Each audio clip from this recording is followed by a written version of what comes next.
8월 14일 모닝 미팅 시작하도록 하겠습니다. 먼저 전일 마감 시황 및 증시 동향 발표가 있겠습니다. 임정훈 연구원입니다. 네, 안녕하세요. 시황팀 임정은입니다. 전일 증시 동향 정리하겠습니다. 어제 국내 증시는 중동 이슈와 지표 및 실적을 대기하는 관망세 속에 불안 심리가 우세한 가운데 혼조세로 마감했습니다. 중동 분쟁 격화 가능성에 방산주를 비롯한 석유와 가스주가 지수 하단을 지지하면서 코스피는 보합권을 유지했습니다. HBM3의 공급 부족이 심화될 것으로 전망됨에 따라 대형 반도체주도 상승세를 연장했습니다.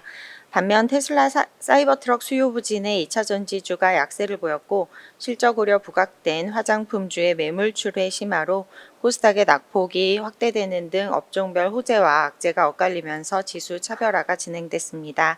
다음 해외 증시입니다. 미국 증시는 지난달 PPI가 예상보다 둔화한 것으로 확인되면서 일제히 상승했습니다. 기술주 랠리에 나스닥이 2%대로 상승폭을 확대했습니다. 7월 PPI는 전월 대비 0.1% 상승해 예상치인 0.2%를 하회했고 전년비로도 예상을 밑돌면서 연준의 목표치인 2%에 근접했습니다.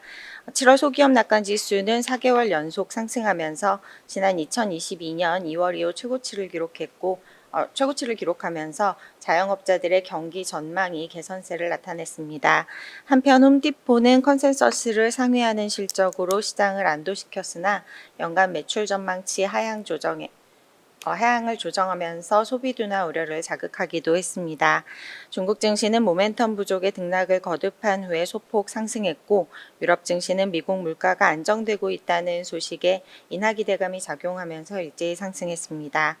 유가는 중동의 군사적인 긴장감이 고조되었음에도 공급 과잉 우려가 커지면서 6거래일 만에 하락했습니다. 관전 포인트입니다. PPI가 예상보다 낮은 수준을 기록하면서 하반기 인플레이션 안정에 대한 기대감을 바탕으로 9월 B컷 전망이 다시 우세해졌습니다. 국내도 미증시 랠리에 힘입어 상승 출발이 예상됩니다. 특히 최근 변동성이 높았던 엔비디아를 비롯해 반도체주의 강세가 긍정적으로 작용할 것으로 예상됩니다. 오늘 밤 PPI보다 시장 영향력이 큰 CPI 발표를 대기하고 있습니다. 7월 CPI 전망치는 전월 대비 0.2%, 전년 대비 3.0% 상승할 것으로 예상합니다. 이상입니다. 다음은 글로벌 인사이트 자료 발표입니다. 김일학 연구원입니다. 네, 안녕하세요. 크로스에셋과 해외주식 전략을 담당하는 김일혁입니다. 급락 이후에 추가 급락 우려가 있지만 변동성이 높아지면서 레버리지를 낮추기 위해 청산 물량이 보통 이렇게 쏟아집니다. 이번에도 그랬고 또 그랬다는 증거들이 속속 나오고 있습니다. 해외 리서치에서는 투자자들이 주식 비중을 대폭 줄였다라고 추정을 했고요. 지난주에 본 것 같은 추가 급락 확률은 낮다고 판단합니다. 하지만 이제 시장이 시원하게 뻗어 올라가려면 경기를 더 확인을 해야 하는데 오늘 밤에 나올 7월 CPI는 크게 걱정하지 않고요. 다행히 또 어제 나온 7월 PPI는 시장 기대를 밑돌았습니다. 이제 시장의 관심은 경기로 모아질 거라고 생각하는데 고용이 최대 관심사지만 경기에 후행하는 데 방향성이 뚜렷한 이런 고용만큼 중요한 게 경기에 동행하는 소비라고 생각합니다. 초과축이 소진되고 또 고용시장이 흔들리면서 소비 수요가 생각보다 많이 약해질 수 있기 때문입니다. 지난 몇 년 동안 팬데믹 대응 과정에서 또 인플레이션이 높아서 가계에 대규모의 재정 지원이 있었습니다. 2021년 하반기에 연방정부는 자녀세액 공제 환급금 절반을 선지급했고 또 나머지 절반은 2022년 2월에서 4월 세금 환급기에 일시 지급했습니다. 이렇게 지급한 금액의 총합이 930억 달러고요.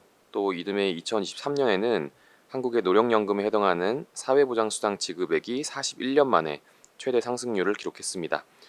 그러면서 지급액 총액이 늘어난 게 전년 대비 약 1,000억 달러 정도 수준이었습니다. 이런 재정 지원이 다 사라지고 맞이한 첫 해가 올해고 또 초과축을 소진하면서 소비 성향은 위축될 가능성이 높아져 있습니다. 그래서 오늘 7월 CPI만큼 중요한 게 내일 7월 소매 판매고요.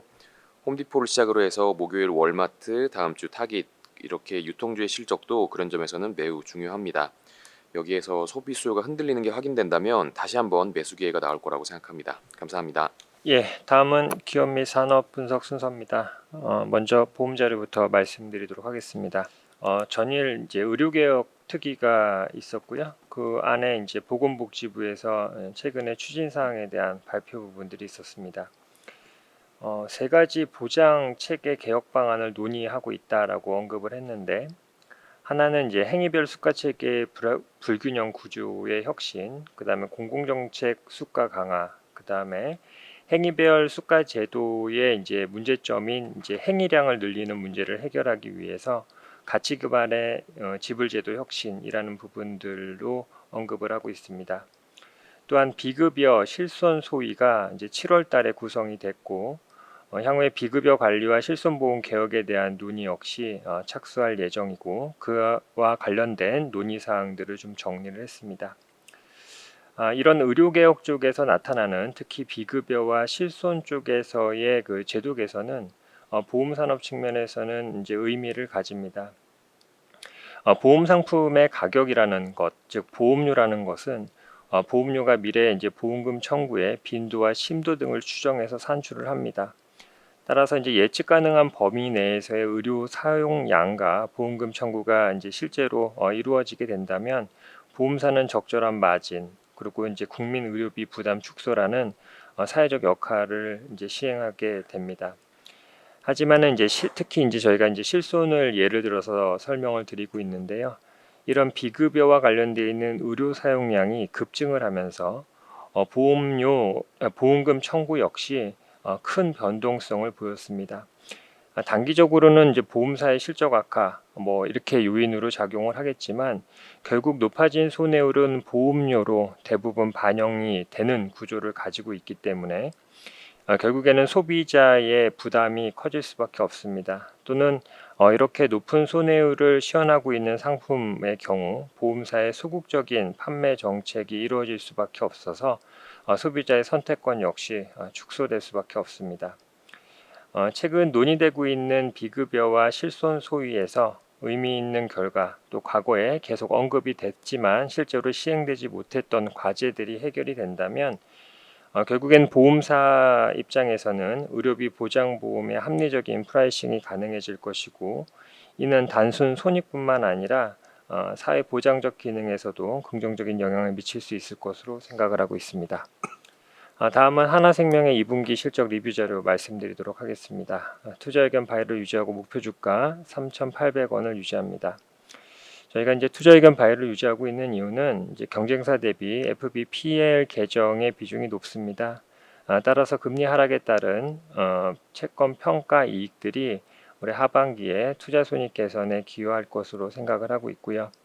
3분기에 약 2천억 규모의 건물 매각 이익이 추가적인 배당 재원 확보로 반영될 것으로 생각을 하고 있습니다. 일반 보장 신계약 판매 비중 확대는 지난해부터 지속적으로 추진하고 있는 내용이고, 이에 따라서 신계약 CSM의 규모 성장 역시 긍정적으로 평가를 하고 있습니다. 그럼에도 불구하고 저희가 좀 부정적으로 평가하고 있는 요인은 두 가지가 있는데요. 하나는 이제 지난해 올해 이렇게 높은 신계약 CSM의 가산에도 불구하고 CSM 조정이 반영되면서 이제 상반기 CSM은 지난해 말 대비해서 0.9% 감소했고, 또 부채 할인율 강화가 반영되면서 2분기 킥스 비율은 163% 수준으로 하락을 했습니다. 하반기에도 이렇게 신계약 CSM 확보를 통해서 킥스 또 이제 CSM 보유 CSM 확보가 이루어지겠지만, 결국에는 이제 보유 계약에 대한 CSM 관리가 좀 필요하다라는 생각을 가지고 있고, 이제 하반기에는 제보 출재와 보안 이제 신종 자본증권 발행 등을 통해서 연말 175%의 킥스 목표를 가져가고 있지만, 결국에는 킥스 비율의 높은 변동성은 향후 자본 정책의 지속성에 대한 부담 요인으로 작용할 수 있다라고 생각을 하고 있습니다. 2분기 별도 기준 순이익은 1,723억 원으로 전년 동기 대비 16.6% 증가하였습니다. 보험 손익이 이제 감소했는데요. 이는 앞서 말씀드렸던 CSM 조정으로 인해서 보유 CSM 잔액이 감소한 영향이 가장 크게 반영이 됐고요. 투자 손익은 큰 폭으로 개선이 됐습니다. 이제 지난해 2분기에 채권 평가 손실이 반영이 됐고, 또 해외 부동산 관련된 손산 부담이 반영됨에 따라서 매우 부진한 실적을 시현했기 때문입니다. 이에 따른 기저효과 정도로 판단을 내리시면 될 것 같습니다. 다음은 전기차 배터리 월보 자료입니다. 장민 연구원입니다. 네, ITNC 창민입니다. 8월 전기차 KB 월보 발표 드리도록 하겠습니다. 전기차 부진한 것은 사실입니다. 계속 지속이 되고 있고요. 하지만 이제 업체별로 차이가 분명히 나타나고 있고, 특히 이제 미국 변수에 주목할 것을 권고 드리고 있습니다. 6월 글로벌 전기차 판매 4.2% 증가했지만 유럽은 1.5% 감소를 했습니다. 다수의 업체들이 흑자 전환에 어려움을 겪고 있습니다. 전기차 사업의 지속성에 의문을 부여할 수밖에 없는 판단이고요. 다만 업체별로 차이는 분명히 존재한다고 보고 있습니다. 우선 자동차 같은 경우는 부진한 전기차 시장 안에서도 업체 간의 질적 차이가 분명히 갈리는 모습이 보이고 있습니다. 포드는 이제 전기차 영업 손실 전분기 대비 줄어들었지만 투자의 속도 조절이 필요한 상황이고, 또 판매 늘어도 손익 개선이 가능할지에 대해서 의구심이 있습니다. 리비안이나 빈페스트 같은 스타트업들도 대규모 손실을 발표하거나 또 투자를 축소하고 있고, 비아디 등 이제 중국 전기차들 같은 경우는 상황이 뭐 그렇게 나쁘지는 않지만 상대적으로 또 수익성 같은 경우는 여전히 부진한 상황입니다. 2030년까지는 수익을 내지 못할 거라는 전망들이 있습니다.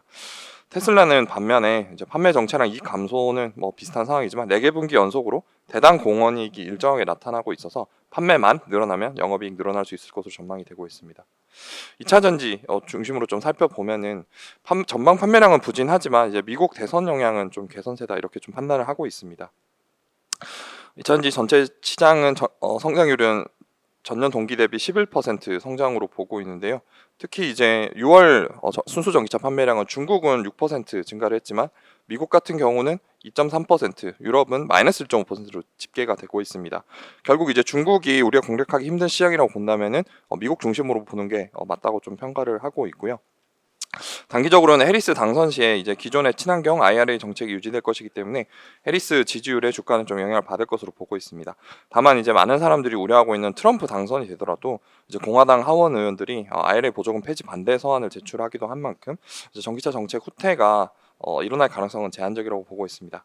마지막으로 소재 말씀드리겠습니다. 업황은 바닥을 통과하고 있고 초점을 미국으로 압축 드릴 것을 권고드리고 있습니다. 우선 리튬 가격 같은 경우는 6월 이후에 재차 하락하는 모습을 보이고 있습니다. 단기 고점 대비해서 34% 추가적으로 하락을 했고요. 사실 단기적인 실적에 미치는 영향은 부정적이겠으나 중장기적 관점에서는 결국 전기차 출고가 하락으로 이어지기 때문에 오히려 긍정적인 이슈라고 판단을 하고 있습니다. 2분기 2차전지 소재 업체들 전체적인 실적은 컨센서스를 하회했고요. 연말까지는 실적 부진하고 내년 3반기 정진적 회복세, 그리고 하반기 본격적인 실적 개선세 전망을 하고 있습니다. 2차전지 소재주 탑픽으로는 포스코 퓨처 M 제시 드리도록 하겠습니다. 이상입니다. 예, 다음은 트루엔 2분기 실적 리뷰 자료입니다. 성현동 연구원입니다. 네, 안녕하세요. 스몰캡 담당 성현동입니다. 네, 트루엔 어제 반기 실적이 나와서 말씀드리겠습니다. 올해 2분기 실적은 매출액 151억 원, 영업이익 39억 원으로 매출액은 전년 동기 대비 22.4%, 영업이익은 42.6% 성장하는 모습을 보였습니다. 부문별로는 이제 IP 카메라가 125억 원을 기록을 하면서 전체적인 성장세를 이끌었고요. 2분기 실적은 AI CCTV의 견조한 성장성을 확인한다는 의미가 있었다고 보여집니다. 하반기에도 이제 실적 기대감이 좀 점증을 하고 있는데요. 트루엔의 사업 구조상 공공향 매출이 높기 때문에 그 공공기관의 비용 집행이 늘어나는 하반기의 실적 비중이 높습니다. 특히 작년부터 이태원 참사라든지 그리고 묻지마 범죄 등이 지속적으로 발생을 하면서 공공 분야의 AI CCTV 교체 수요가 늘어나고 있고, 이는 이제 국내 공공조달 시장의 점유율 1위인 트루엔의 수혜가 기대된다고 보여집니다. 또한 이제 국내뿐만이 아니고 해외 매출 본격화가 시작된다는 점에 좀 주목할 필요가 있는데요. 이제 이스라엘 AI SoC 기업인 헤일로와의 협업 제품이 올해 3월 출시되었고요. 이는 이제 싸움, 쓰러짐, 배회 밀집 같은 행동 분석 기능을 지원을 하고 있습니다. 또한 차량 번호 인식, 차량 속도 감지 등 안전 감시 기능들이 대폭 강화가 되면서 이제 시장의 반응을 좀 일으킬 것으로 생각을 하고 있고요. IoT 제품 역시도 올해 7월부터 아마존을 통해서 런칭이 되면서 기존의 국내 공공향 매출에 편중된 구조를 좀 점차적으로 해소해 나갈 거라고 기대가 됩니다. 이상입니다. 예, 다음은 지오소프트 2분기 실적 리뷰 자료입니다. 김현금 연구원입니다. 네, 지오소프트 2분기 리뷰를 말씀드리겠습니다.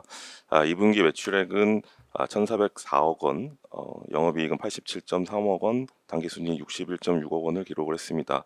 영업이익은 전년 대비 191.2% 증가한 수치고요. 영업이익률은 6.2%를 기록을 하면서 당사 영업이익 추정치 88억 원을 충족하는 실적을 발표했습니다.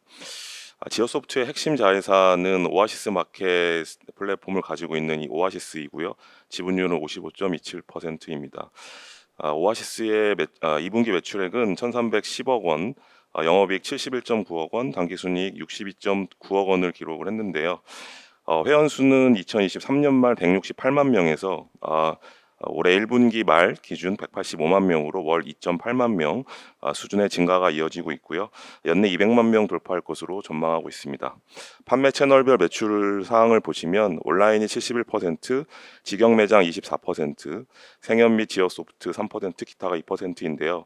이 온라인 매출 추이가 바로 이 오아시스 마켓의 온라인 플랫폼에서 나오는 매출이고요. 22년도에는 62%에서 올 상반기 말에는 71%까지 상승하는 그런 상황이고요. 영업이익 상승에 굉장히 중요한 역할을 하고 있는 상황입니다.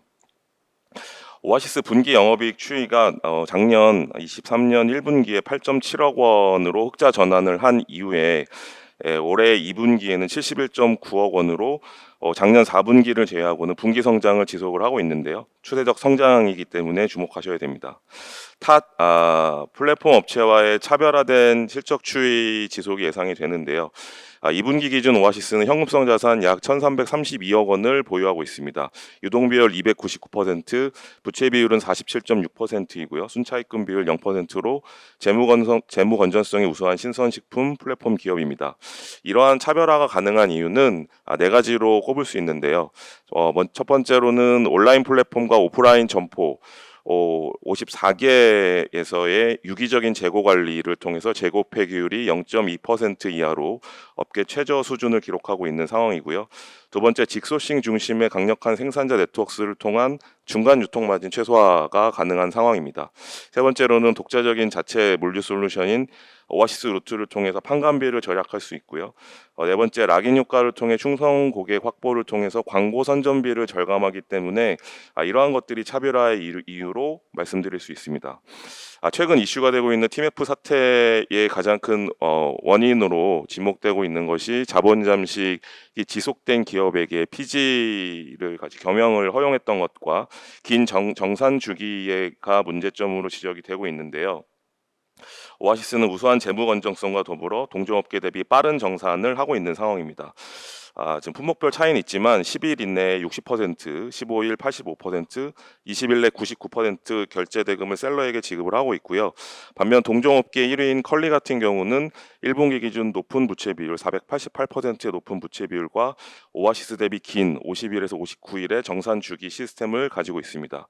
이번 TMF 사태 이후에 플랫폼 규제, 이 정산 주기 단축이 강화가 된다면 컬리는 지금 긴 그런 정산 주기를 갖고 있기 때문에 앞으로 사업 환경이 좀 어려워지는 상황이고요. 반면에 오아시스 같은 경우는 기존에도 짧은 그런 대금 지급을 갖고 있기 때문에 이 오아시스의 차별화된 경쟁력이 크게 부각될 전망입니다. 올해 초 지오소프트를 말씀드릴 때 고금리 고물가로 인한 불황형 소비가 가속화되고 있다라고 말씀을 드렸고요. 이는 온라인 식품 성장률로 증명이 되고 있는 상황입니다. 올해 상반기 기준 온라인 식품 성장률이 전년 대비 27% 고성장을 기록을 하고 있는 상황이고요. 농림축산식품부와 한국 농수산식품유통공사의 2분기 외식산업 경기 동향지수 결과를 보면 2분기 외식산업 경기 동향지수가 75.6%으로 1분기 79.28 대비 3.68포인트가 하락을 했습니다. 지수가 100을 한참 하회하고 있는 상황인데요. 지수가 100보다 낮다는 의미는 전년 동기 대비 매출액이 감소한 업체가 증가한 업체 대비 많은 것을 의미하고 있기 때문에 지금 이제 외식 동향이 경기 동향이 굉장히 힘든 상황이라는 걸 알 수 있습니다. 따라서 하반기 역시 불황형 소비가 이어지면서 온라인 식품 성장세 지속이 전망이 되고요. 온라인 신선식품 플랫폼의 강점을 가지고 있는 오아시스 하반기 실적 성장에 주목하셔야 됩니다. 이상입니다. 예, 다음은 마스터카드 자료 발표가 있겠습니다. 유중원 연구원입니다. 안녕하세요. 미국 기업 분석 담당 이종입니다. 마스터카드 같은 경우에는 전 세계적으로 높은 결제량이랑 그리고 서비스 확대 같은 걸 통해 가지고 매출 성장을 이루고 있는데요. 소비 위축이나 인플레이션 같은 매크로 환경이 좀 불확실성이 있지만 디지털 현금 거래가 유럽을 중심으로 증가하는 점과 그리고 아프리카나 중국 같은 새로운 시장 개척, 마지막으로 AI 기반 신사업 확장에 따른 견고한 성장이 기대되므로 장기적 운용 관점 비중 확대 의견을 드립니다. 일단 마스터카드 같은 경우에는 EPS랑 ROE 같은 경우 모두 상승세가 나타나고 있고 ROE 같은 경우는 무엇보다 한 138%로 높은 수준을 유지하고 있습니다. 마스터카드 이자 보상 배율은 25.5배로 그리고 잉여 높은 수준이고 풍부한 현금 흐름 또한 발생하고 있어서 저는 일단 재무적으로 일단 긍정적인 요소가 많다라고 말씀드리고 싶습니다. 장기 성장성을 감안한 상대 주가 수준도 비자랑 비슷한 수준이라 비싸지 않은 영역이 있다라고 말씀드리고 싶고요. 최근 실적을 보면 매출과 주단 순이익 모두 시장 예상치를 상회했습니다. 총 결제 금액이 2.4조 달러로 증가했고 일단 국제 거래액이 17% 증가했습니다. 그리고 이제 AI 솔루션 같은 것들의 수요가 좀 높아지면서 전년 동기 대비 가치 서비스 매출이 19% 성장했습니다. 비용이 증가했음에도 이제 영업 이익률 같은 경우도 개선세가 나타났고요. 올해 가이던스를 보면은 연간 가이던스로 매출이 전년 대비 두 자릿수 초반 성장할 것으로 발표했는데요. 일단 실적 성장세는 이어질 것으로 보이고 있습니다. 일단 AI 솔루션도 수요가 높은 편이고 그리고 토큰화 기술을 통한 간편 결제 시스템도 일단 높은 경쟁력으로 작용할 것으로 보이고 있습니다. 자세한 내용 리포트를 참조해 주시면 감사드리겠습니다. 예, 이상 준비된 자료 발표를 모두 마쳤습니다. 감사합니다.